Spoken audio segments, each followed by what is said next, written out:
Առաջ, հիմա փոխանցեմ խոսքը պարոն Խուդերանին, հետո ընթացքում էլի կանրադառնանք։ Շնորհակալություն։ Հարգելի գործընկերներ, մինչև կետարկետ դետալներով կանրադառնամ այս ընթացքում եղած խախտումներին, մի հարց ուզում եմ տալ ներկաներին, դուք ինչի չեք զոհվել։ Այս հարցադրումը, այս սաղ պրոցեսի անկյունակարային երևույթներից է, հատկապես իրավապահ մարմինների արձագանքի, քաղաքական խոսքի, քաղաքական քննադատության կիզակետում ընդգրկում։ Ոնց հաստատվում է, նույնիսկ խոսում ենք այն դեպքի մասին, մարդու մասին, ով չի կիսում գոնե այսօր փոշոր ընդդիմադիր քաղաքական ուժերի տեսակետները եւ ընդհանրապես որպես անհատ դուրս է եկել առանձին հարցադրումներ կատարելու, որի հետ կարող են ոչ բոլորը համաձայն լինել, որի մեջ կան լինեն, կարող են լինել թերացումներ։ Բացի այն, որ ընտրական գործընթացում քաղաքական հարցադրումներ հնչեցնող մարդուն ցուցադրաբար վիրավորել են, նսեմացրել են, նման անբարոյական հարցեր են հնչեցրել, թե ցեղասպանությունից մանկախորձ ազատված անձը ինչի չի զոհվել հարևան երկրի ագրեսիայի պատճառով, նաև այդ անձի նկատմամբ շարունակաբար քրեական հետապնդում է իրականացվում եւ կարծում եմ նաև սիմվոլիկա, որ այսօրվա խոսակցությունը հենց սկսենք ամենաթարմ դրվագով քաղաքական բանտարկյալի մասին խոսակցությունից։ Իհարկե իրավապահ համակարգը նույն դիալոգի մեջ, երբ որ մի կողմը հանրապետության վարչապետը հնչեցնում է սպառնալիքներ, հնչեցնում է վիրավորական խոսքեր, խուլիգանական վարքագիծ է դրսևորում, բնականաբար դրան չի արձագանքում, դրա նման այլ դեպքերով էլ օրինակ կենտրոնական ընտրական հանձնաժողովը կարող է Աստիգան արդեն իսկ ասել է, որ սա շատ սուր, ոչ ընդունելի, գուցե վիրավորական, բայց քաղաքական գործընթացների բնորոշ խոսք է։ Բայց նույն իրավապահները շատ ավելի մեղմ խոսքի կոշտ քննադատության համար տարել մարդուն այս բանի կալանավորել են։ Իրավապահների գործողությունների մասին։ Ընդամենը մի նեղ հարցի շուրջ մենք կարող ենք այսօր վստահաբար պնդում կատարել, որ 2026 թվականի ընտրությունները կեղծված են, եւ դա հակակոռուպցիոն եւ քննչական կոմիտեների շնորհքն է։ Այս կառույցները շուրջ 2 ամիս նախընտրական քարոզչությունից առաջ ակնհայտորեն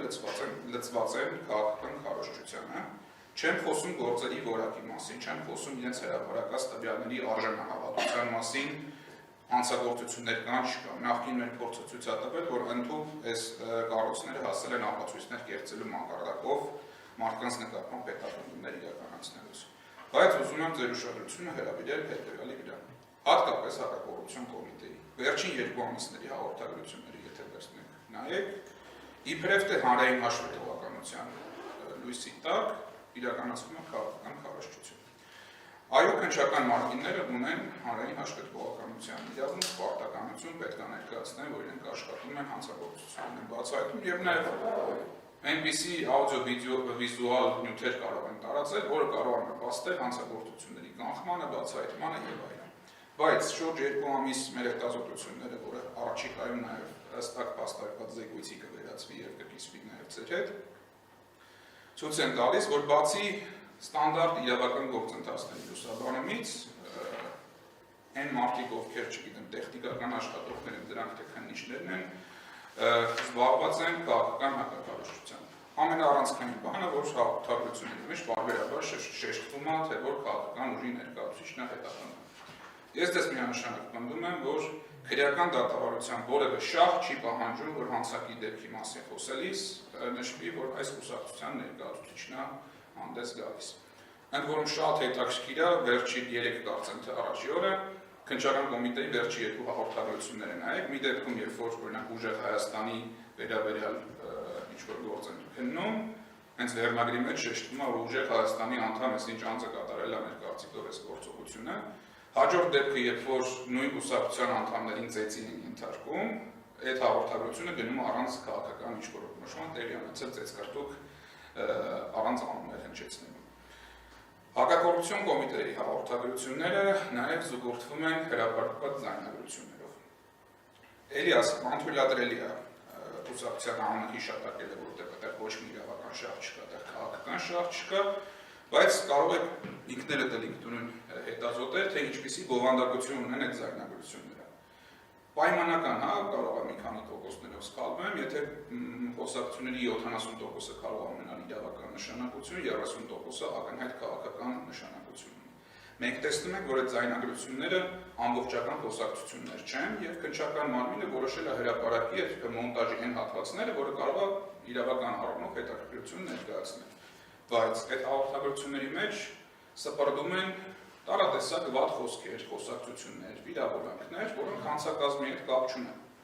Օրինակ, եթե իրավացիորեն գնացել են ընտրակաշառքի հետևից,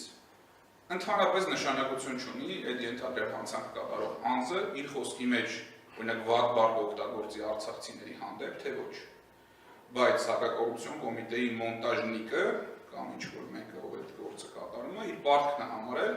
այդ խոսքը բռնի եւ մոնտաժի եւ իրավական նշանակության հատվածների, ասենք փողի մասին խոսակցությունների շրջանակում տարածի։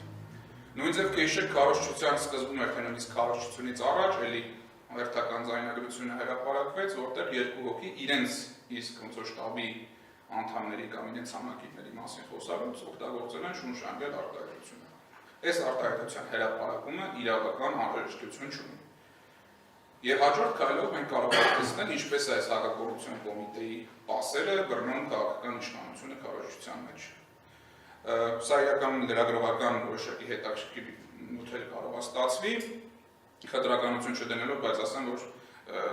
ամենահաջողվածներից ազատության նյութերն են այդ վիզուալ գոմե համադրումների տեսանկյունից, այդ ինքնուրույն կարող եք ստուգել, ինչպես է նույն օրը հրապարակված քարոզչական նյութը հակակոռուպցիոն կոմիտեի կողմից, հաջորդ օրը կամ նույն օրը տեղափոխվում քաղաքական քարոզչության տիրույթ։ Ինչպես էլ նույն արտահայտություններով իշխանության հիմնական բարձրախոսները այդ խոսույթը օգտագործելով վարկաբեկելու քաղաքական ուժերին կամ որոշակի սեպ խլելու առանձին ուժերի միջև։ Այն զեկույցը, որ ասում են, որ հրապարակվելու է առաջիկա օրերին, հստակ ցույց է տալու իրադարձությունների հաջորդականությունը, իրավական ոչ իրավական նշանակության խոսույթի վերհանումը եւ դրա ուղղակի օգտագործումը քաղաքական ուժերի կողմից։ Այս մանիպուլյացիաները, որոնք կատարվում են ոչ իրավական նպատակներով, ոչ հանցագործությունների բացահայտման եւ կանխման նպատակներով, արդեն իսկ իրենց ազդեցությունը ուղղակիորեն թողել են ընտրությունների արդյունքների վրա։ Եթե թեկուզ մեկ անձ հայտարարում է, որ ինքը համակրել է այս ուժին, բայց այս հաղորդագրությունները լսելով իր կարծիքը փոխել է, սա արդեն ընտրական գործընթացի միջամտություն է։ Եվ այս կենտրոնական ընտրական հանձնաժողովը նույնպես անելիքներ ունի։ Մենք չենք սպասել վերջի օրով այս ամեն ինչը բարձրաձայնելու։ Հենց նախընտրական քարոզչության սկզբից բոլոր հնարավոր դիտորդների հետ հանդիպումներով ուշադրություն ենք դարձրել, որ անհրաժեշտ է ձեր միջամտությունը քննչական մարմինների հանրային հաղորդակցության տիրույթում չեզոքությունը ապահովելու համար։ Սրա վերաբերյալ մենք գրություն ենք հասցեագրել նաև հակակոռուպցիոն կոմիտեին, գրություն ենք հասցեագրել կենտրոնական ընտրական հանձնաժողովին, շատ հստակ մատնանշելով, որ դուք անհրաժեշտություն չունեք կոնկրետ քննչական մարմինները հանցագործությունների մասին հաղորդումները տալուց հրապարակել անուններ եւ հրապարակել այլ բնույթի տեքստեր։ Դադարեցրեք այս գործողությունը։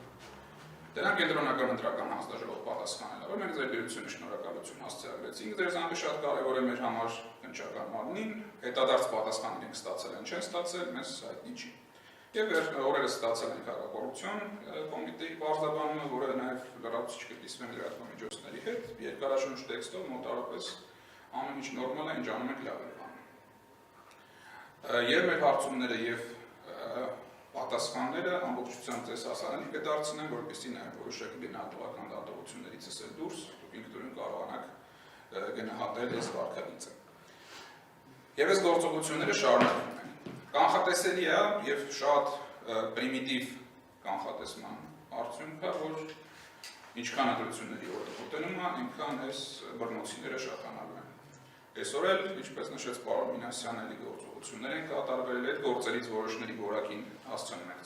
ծանոթանալ հենց իրենց հաղորդագրություններից, բայց ասեմ, որ քանի որ այս գործերները շատ կանխատեսելի եւ քանի որ որևէ ապօրինի գործողություն էլ այս շտաբներում չեն կատարվում, այս դաշինքի շտաբներում չեն կատարվում, ապա իրավապահները ազատ են գործել իրենց ծրտի ուզածի պես, ինչքան մարդ ուզում են թողնել։ դա շտաբերի աշխատանքի կազմակերպման վրա որևէ ձև չի ազդելու եւ որևէ կերպ ընտրողին հետ չի պայել գնալ եւ ընտրական ասում